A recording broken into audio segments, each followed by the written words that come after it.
A couple of months ago, I challenged myself to learn watercolor. I'm a type of person who starts something and I have a hard time following through. But I've learned so many things about myself and I actually like watercolor. Each day had its own set of challenges, like starting is really the hardest part.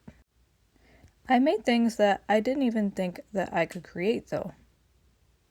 Throughout this 30 days, I learned that I had to go back to my why I started so many times. I noticed when I would create, my kids would create.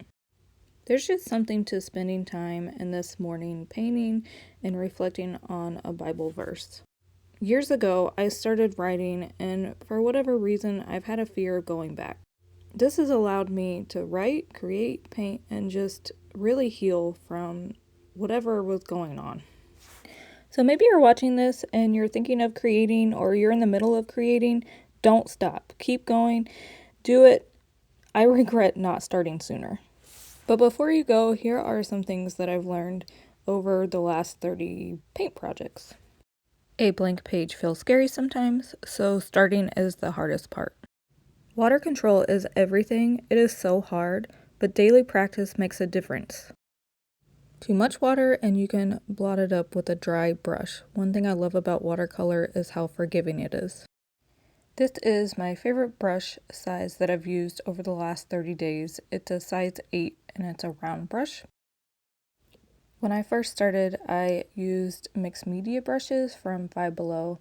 They were good, but then I realized there's actual watercolor brushes and they hold a lot more water. The first watercolor brushes I got were brand on Amazon, and I love them.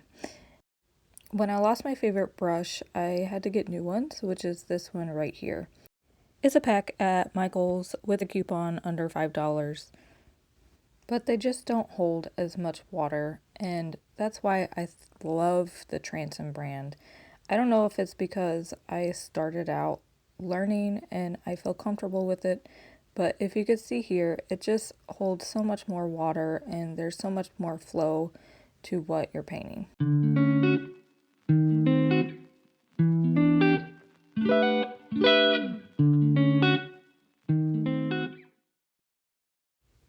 Well, I was going to share with you that I've learned to not lighten or darken with white or black in watercolor, but I don't really know if I know this skill yet or the why to, so I'm not going to share that. I've decided to keep going with this challenge for 100 days, and I hope to learn more about color theory and what colors go well together and what colors don't. I also hope to learn some more video skill, as that's a whole new thing with lighting and figuring out how to make things look like they do on paper. If you like to create, paint, draw, or whatever it is, my encouragement to you is don't give up. Keep going. This is why part of why I started is to show the process of what it actually looks like. I don't do art. I don't consider myself an artist, and I want to be transparent in what it looks like to actually develop a skill.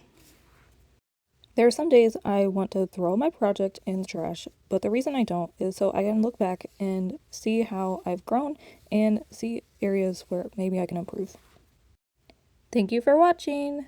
See ya in the next video.